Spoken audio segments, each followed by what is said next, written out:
Hi, ಬಿಸ್ನೆಸ್ನ ನಾವು multi dimension ನೋಡ್ಬೋದು. ಒಂದು like micro, macro, progressive dimensionally ನೋಡ್ಬೋದು.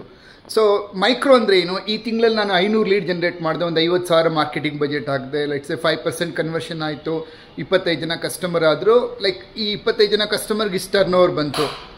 This is micro. Well, progressive model ಏನು?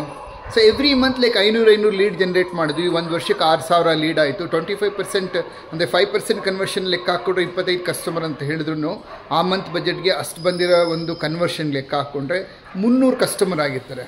But in order other way ರೌಂಡಲ್ಲಿ ನೋಡಿದ್ರೆ 6,000 ಲೀಡ್ ಜನರೇಟ್ ಮಾಡಿದ್ರಿ ಒಂದು ವರ್ಷಕ್ಕೆ, 10% ಕನ್ವರ್ಷನ್ ಆದರೂ ಫಾಲೋ ಅಪ್ಪಲ್ಲಿ ಅಂತ ಹೇಳಿದ್ರೆ ನಿಮ್ಗೇನಾಯಿತು, ಅನದರ್ 600 ಕಸ್ಟಮರ್ಸ್. ಸೊ 900 ಕಸ್ಟಮರ್ ಆದರು.